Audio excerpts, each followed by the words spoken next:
in that particular locality or the particular environment. So everything goes through him, Like he's a big man there, sort of. Yeah, he's a big man there, some kind of terror, Nigeria. Yeah, so somebody sometimes comes to a particular environment and unleashes terror on people and becomes like their king or something like that. So I feel the man is someone they fear. Even when I was interviewing some of these tree cyclists, they were like that they don't want anything, they don't want any problem with that the man shouldn't come for them and all of that. So you see that there is fear for this particular human being that sends out these thugs to go collect money from them. So he sort of sponsors the dog in a sense. Yeah, he sort of sponsors the dogs, and then he sort of claims to be the owner of the land where they are using as their park. Right. Something like that. Yeah, so those were some of the illegal thugs and stuff going on.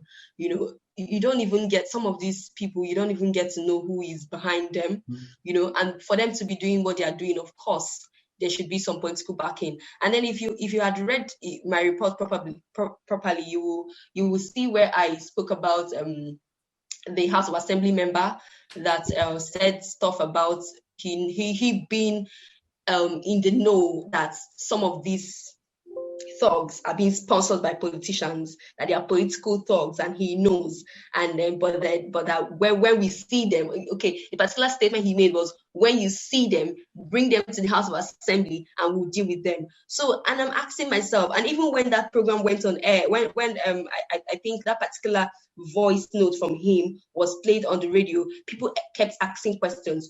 How would a political figure say he knows that these thugs are being sponsored by politicians and he knows these politicians, but then the public, when they see them, they should bring them and then they will deal with them? So it's just a government that is confused. They don't know. They don't know their responsibilities, to be honest. It's not that they don't know their responsibilities. They know themselves. They know what they are doing.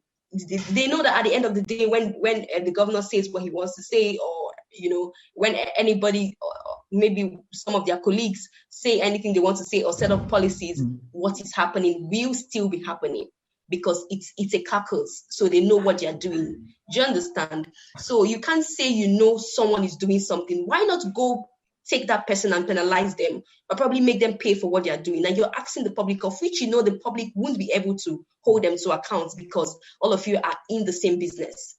Do you understand? So it's deeper. The issues are deeper than we actually think they are, or that can be seen on the periphery. So yeah, basically I think those were some of the things that drove me to do that story.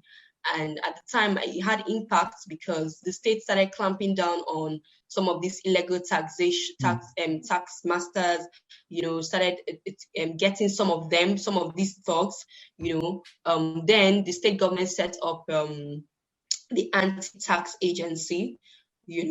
And gave it it set up an agency, yes.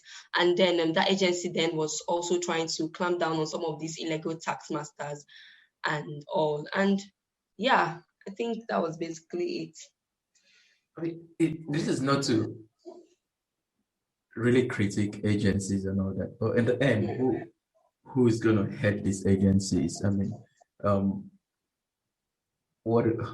are we going to be sure that, again, it's not one of the lords and kings of a particular place that, recommended someone, the governor? Maybe I'm just being a little bit silly and cynical here, but I kind of, it worries me when we have the government, and then going back to what I said, part of why I think that they don't know their responsibilities is, if they actually know their responsibilities, they'll be clever in some of the things they say. Because if this particular House of Assembly guy actually knows what his responsibilities are, he probably would have said something else. I don't know if that sort of makes sense to you. I guess he didn't know when he said that.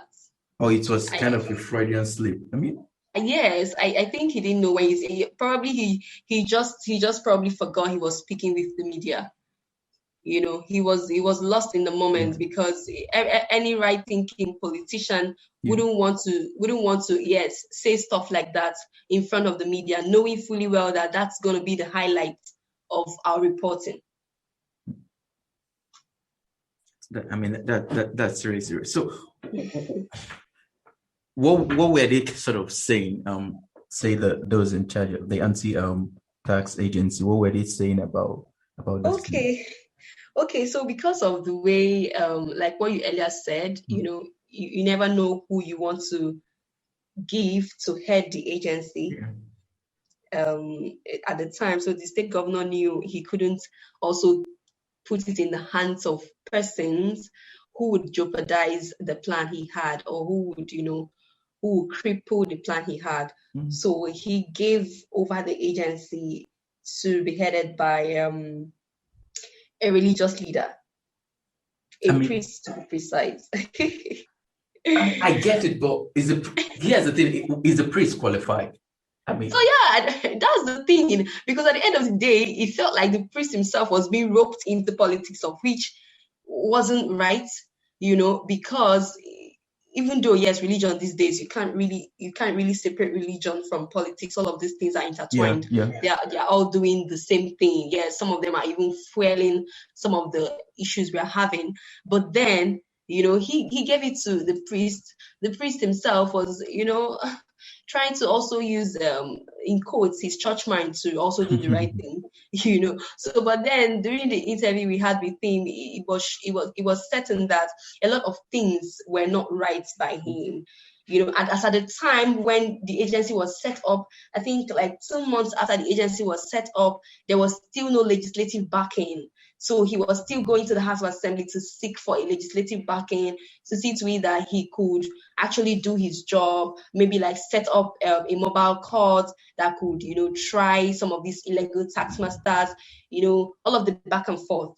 So obviously it's government, it's politics. There's a whole lot of procedures involved. So I guess also the man also really had challenges with getting through with all of those things. So yes, really, it's not easy if you ask me. But you go out there, they are still doing that thing. So till now, right? Yeah, they are still doing.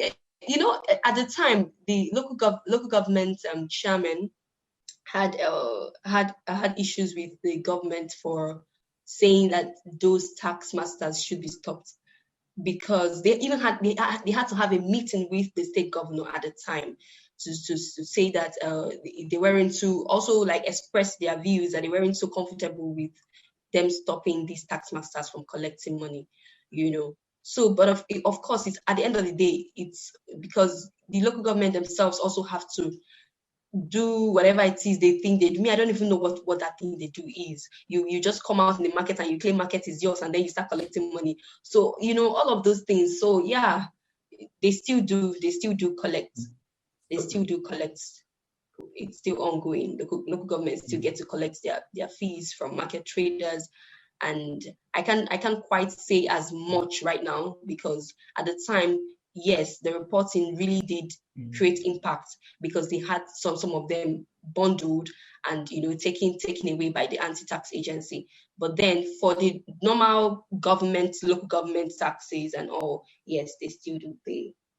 I can't quite say about the illegal ones. Maybe I'll get to go back and do some sort of investigation again, because you never really can say, because they do it so secretly that you don't know what's going on unless you're on the ground. I got a video of a particular guy. I don't know. I think it was down my report. If you had read the last, you would have seen a video I attached to it where I tried to get a clip of a guy that was collecting money from the traders. I did that, because if they had caught me doing that, then I don't know what would have become of me, because some of these guys are not just they have their backing. Some of them are claimed to be into some sort of secret society stuff like cultism. So a lot of things happen.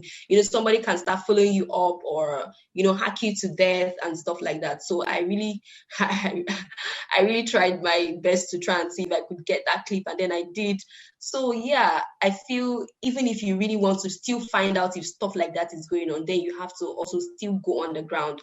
But on a normal day, you still see the normal local government tax masters collecting their tax. That is normal. But for you to really find out about all of these illegal ones that are doing their stuff secretly, then yes, you have to still go back on the field and do some kind of underground check. Yeah. I think there are lots of things that are feeding this corruption in our society. But what pains me most is the government that should be upholding justice and what is right and all that. When they are the ones that are front and center of this whole crazy stuff, you begin to wonder: is there any hope for such a society? I mean, it's really heartbreaking. It's really heartbreaking. But personally, do you have any opinion or thoughts on how this can be dealt with or resolved? Okay, the issue of corruption in Nigeria. No, I mean, or in this corruption in Nigeria. Not really corrupt. I mean, this particular situation. I mean, because I believe personally here, I believe that corruption is a heart problem, and when we have people in the government who don't understand corruption to be something that is synonymous with human nature, when we have people in power who don't understand it, then they can't solve it. Because most of them, what they look at it now is corruption is the other people. I mean, you see APC accusing PDP of corruption, PDP accusing APC of corruption. But someone who understands what corruption is would know that each and every one of us are prone to corruption. And then you should step back and ask yourself, okay, do we have structures in a sense that at that level can check all those things? Which is why I said the legislature that said what he said didn't understand his job. Because if he did, he should know that part of what he should be doing is making laws that will make sure that these people don't get away with it, and telling the people, see, you can actually sue these people. And then having a judicial system that when these cases come, they actually treat them as they come. And if they find that these people are guilty, they actually deal with them according to the law. But when we have people who do not understand those things and then they can't even deal with it, it's like the people are the mercies of those who call themselves the lords and the kings and, the courtiers who belong to the greatest of society. I feel the problem is that some of these leaders actually have good intentions, if you ask me. Let's not even discredit that fact that you and I, before getting, if we decide tomorrow that we want to get into government, we would definitely have good intentions. But when you get into the system, you realize that the system at the end of the day is not just about you. Yeah. So there are a whole lot of elements, there are a whole lot of factors, there are a whole lot of people pulling at you, So it becomes a bigger problem. Now it's not just about you. It's about every other person around you that doesn't want you to do your job. You get? I remember one of my colleagues was saying stuff about always talking about a particular dump site, that is situated in a particular place close to people's residence, and people around this place have always been complaining about these dump sites. And my colleague was always advocating for government to probably move it, take it somewhere else. And it would surprise you to know that she started getting threats from a particular man. That why would she be saying that the dump site should be moved?